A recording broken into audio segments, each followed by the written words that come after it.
Women of Wyoming Then and Now is brought to you by the Wyoming Historical Society and supported in part by a grant from the Wyoming Cultural Trust Fund, a program of the Department of State Parks and Cultural Resources. This program features unique female perspectives on events, themes, or narratives related to state history. We, the host, believe that one woman's action toward a better future can result in a greater legacy that inspires and equips many generations of women to come.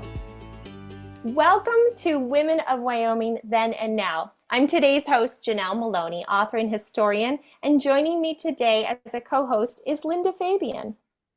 Good morning, everyone. I'm Linda Fabian. I'm the most recently retired of the executive director of the Wyoming Historical Society, and I'm proud to be on this committee with Janelle, who's our project director for Women of Wyoming. And with us now is our very special guest, Sunada Newlin of the Heart Mountain Wyoming Foundation. She's the newly appointed executive director, and we are very excited to hear about her perspectives on Japanese internment camps and how she's personally connected to this piece of Wyoming's history. Welcome, Ara. Thank you for having me, Janelle. Hi, Linda. Hi, nice to see you and meet you in person. So, Ara, can you give us a little bit of the backstory of how you are actually very personally connected to Japanese history here in Wyoming? Sure. So I am a fourth generation Wyomingite, also a fourth generation Japanese-American. My ancestors came straight from Japan to Wyoming in the early 1900s. So these are my great-grandparents on my mother's side.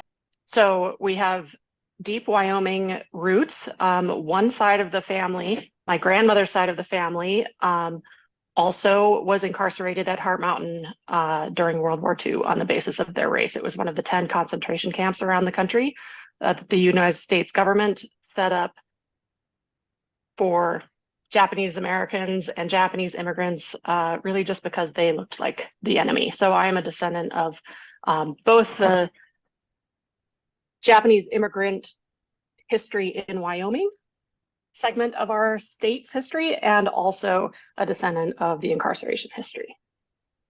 Wow.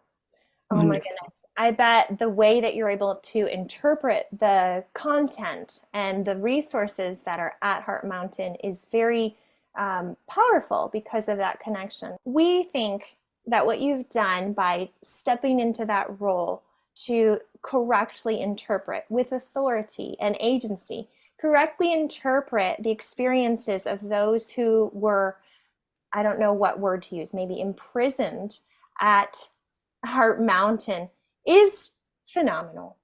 And we want to ask you, just since we know, to share for our viewers why you being in this role is really important and how it will impact the future of maybe interpreting historical sites, preserving historical sites, or telling the stories of those at historical sites.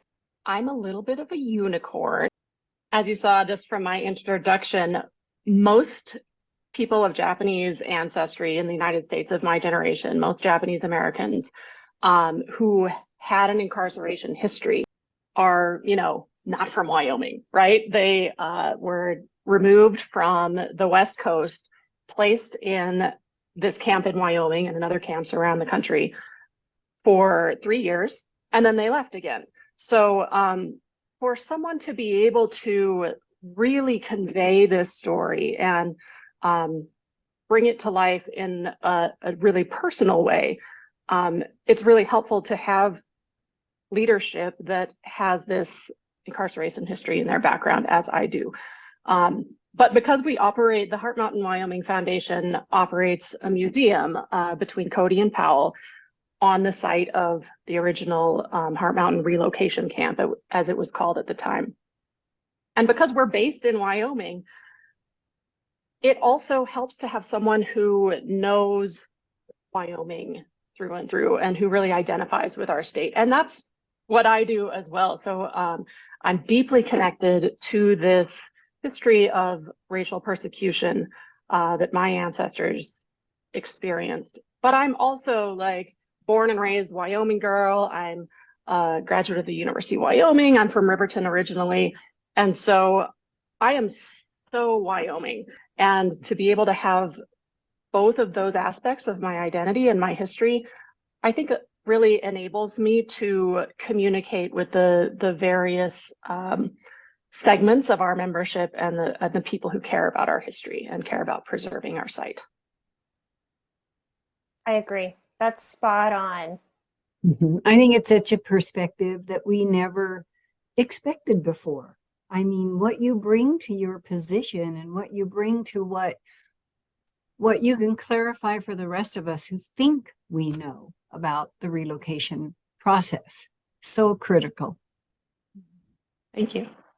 I have a clarifying question on just terms.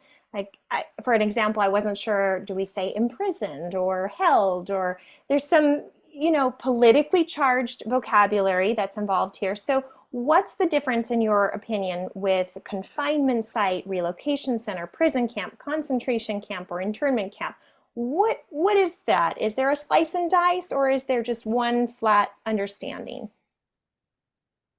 It's an excellent question, and one that we are working as a Japanese American community. We're really working on revising our language.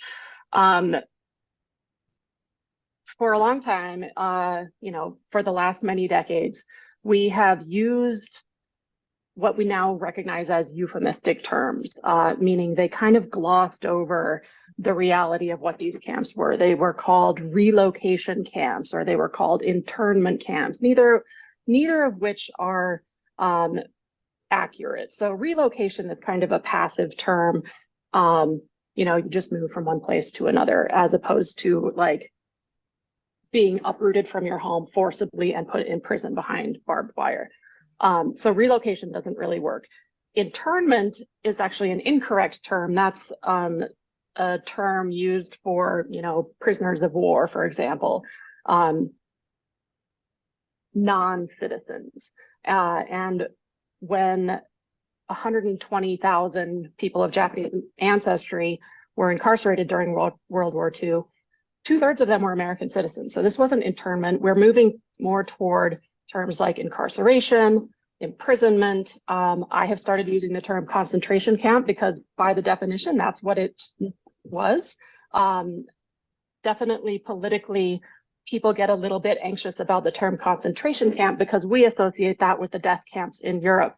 But that is also a euphemistic term for those camps in Europe. Thank you so much for that clarity. It is kind of, aggressive to just call it what it is. And it's going to force a lot of people to swallow a pill that they would rather not. So thank you for being brave enough to just call it what it is. It's been a struggle for me too. And I'm like, that's part of my process of growing into the woman I want to be, I think, to speak the truth and to be courageous, even if it's a little bit scary to do so. I've had the pleasure of meeting Sam Mihara. I've met him in person and we've communicated via email for years. And when I first heard him talk, I was a little bit shocked by his attitude because that's not what I learned. I learned relocation center. And for him to travel the United States and educate us about what happened and how it felt for a Japanese-American family to be totally uprooted through no wish of their own. I agree with you. I think the education process to teach us what it really is so important. Thank you for giving the shout out to Sam. Sam Mihara is on our board of directors for the Heart Mountain Wyoming Foundation. He was incarcerated at Heart Mountain as a child, and he is extraordinary. He travels the country speaking to audiences, and he is single-handedly like revolutionizing the way that Americans think about this history and speak about this history. So you also speak up for racial and ethnic rights in a very different world, and that would be through the National Consortium on racial and ethnic fairness, and you do that in the court systems. What does that look like? Right. So I'm on the board of directors for the National Consortium on Racial and Ethnic Fairness in the Courts. But this is a group of judges and lawyers from around the country of all different racial backgrounds. So primarily Black and Latino and Indigenous and also white and also some Asian Americans. And for me, this work that I do with Heart Mountain obviously is deeply personal. It is my history, and so I have a responsibility to share it with the public. But I also feel that it is part of a larger fabric, I guess, of race in America and racial trauma in America and racial violence in America. And so for me to be able to adequately tell my own history, I feel like it's my responsibility to learn as much as I can about the histories of people who do not look like me, life experiences that are different from my own. And so that's what I do with this group.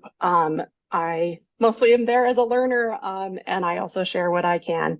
We hold a national conference. We work with groups in the various different states who are working on issues of race and ethnic fairness in their court systems. Ara, I was going to take you back a little bit to your family who were actually incarcerated at Heart Mountain. So what kind of things were passed down to you that brought you to where you are today? I am so lucky that my grandmother shared stories. She was a storyteller and she wrote a lot of things down. I mean, she was a lay historian, really. She documented everything that she could. And so I had the benefit of growing up with all of this documented. I mean, I can tell you stories about my family members because she wrote it down. I am atypical in that sense for Japanese Americans of my generation, because the norm for people who were incarcerated was to not talk about it after the war. This is partly a matter of Japanese cultural values. This is partly a matter of the pressures of racial exclusion coming from the government and society. But our response as the community was to say, yeah, it was terrible what happened. There's no need to dwell on the past. We're just going to put our heads down. We're going to work hard and move forward. And that was a survival mechanism for my grandmother's generation. It helped them survive, literally. The result of that, though, on their children and their grandchildren is that most of us grew up not knowing about what happened to them. And so we are now trying to put the pieces back together so that we can, as Janelle, you said, tell the story as accurately and as truthfully as we can.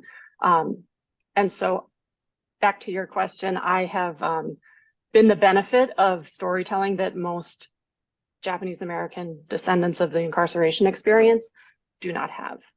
All right, you're absolutely right. Our past does inform our present. And if those certain individuals or elders in your community feel like that past is too difficult to communicate, or they really just don't want to share it, it makes it kind of hard for the next generation to understand where we came from and why we operate the way that we do. So there's definitely some sensitivity that's involved in pursuing those stories. And I'm sure you have to really toe the line of how far do you push or ask questions. My grandfather was a bomber pilot in World War II, and he came back with lips sealed. I have no idea where he went. I have no idea what he did. And he said, if you want to know anything, just watch the movies and just believe whatever they tell you. But he did not speak of it. And so now that he's gone, that piece of my history is gone. And so I wish that I had been more aware and had been able to approach that subject in a mature and sensitive way so that he would feel comfortable opening up, because it does matter. So thank you for sharing on your background and that process. And I'm really glad that your grandma wrote some things down. Yeah. Well, also, Aura, you talked a little bit in your narrative about how we honor and celebrate the men in the military, Japanese-American men, the military in general. And there's not much said about the Japanese-American women who were incarcerated. What kind of stories did your grandma leave you there? It's an interesting thing because I've only just started to become aware of how gendered our storytelling has been within the Japanese American community. We're in a process of reclaiming our history and retelling the stories and kind of figuring out how to tell them. And it's only really recently been on my radar that the way that I tell my family story usually starts with the men. Like I talk about my grandfather's career on the railroad, and then the store that he opened in California before they were then rounded up and sent back to Heart Mountain. We do this to ourselves, and in order to, move away from those habits, I mean, we inherit these habits. Here's the way to tell stories. And so I think my grandmother did write things down, but I wasn't really paying attention to them. And so I'm going back. I'm in a process right now of wanting to tell our own family history through the experiences of women, but also by extension, the histories of incarcerated Japanese Americans in general through the stories of women. They did a lot. Obviously, I mean, women had a role in these societies that popped up, these towns that popped up throughout the country. Obviously, their lives mattered. As a museum that, I run this museum, I feel like it's my responsibility for myself to tell my family history that in a way that balances out that narrative, and also for our wider community to tell stories in our museum and in our programs that showcase the women as much as they showcase the men. Mm-hmm. Can I show you something that I brought with me? Yes. So, oh yeah. So this is an embroidery that my great-grandmother created while at camp. You can see it's even labeled in embroidery, Heart Mountain RC. That's for relocation camp, which is what they called it at the time. One of the things that was a hardship at camp is that people didn't have very much to do, right? Ultimately, they had to run this city. It was the third largest city in Wyoming at the time. About 10,000 people at any given point. There were about 10,000 people living there. So they had to, everybody had jobs. They were running the hospital and running the school and doing agriculture. But they also were uprooted from their lives at home. And so a lot of people turned to the arts as a way to cope. And so there was an embroidery club, and my great-grandmother was part of it. We've seen lots of similar embroideries to this one. They must have had a teacher and sort of a pattern. And I can imagine the women sitting together, talking about their lives and talking about their joys and their pains while pouring their energy into art. So that's one of the things that I know they did, not because anybody told me, but because we have this beautiful piece that she created. Yeah. It is really beautiful. It looks like a watercolor painting. I can't imagine doing something so fine with a needle. So she was obviously quite skilled and creative. What has she passed down to you? Obviously, she's a storyteller. She's an artist. What of that is now being expressed in your work? So I never met my great-grandmother who created that piece, but her daughter, my grandmother, was a huge influence in my life. She also taught me needlework. I learned to knit from my grandmother.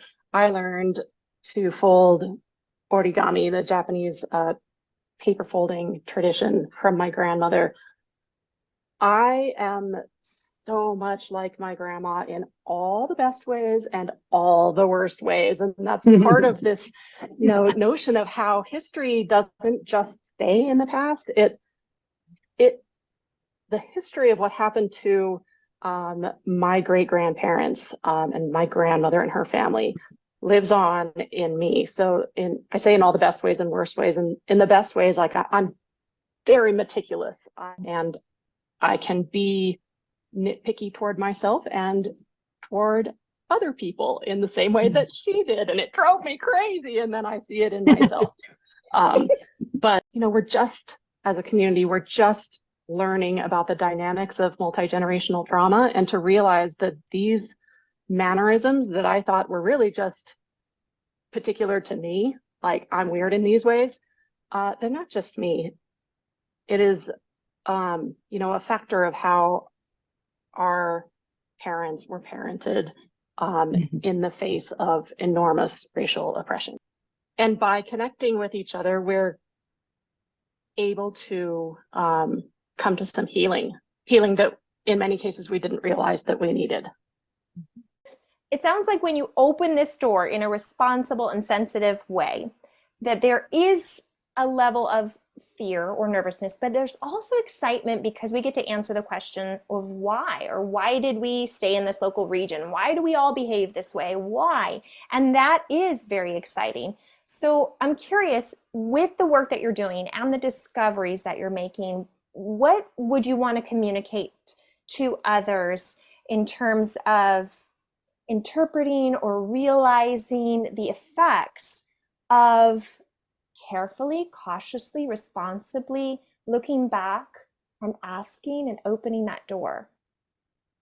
Oh my gosh, it is so worth it to open that door.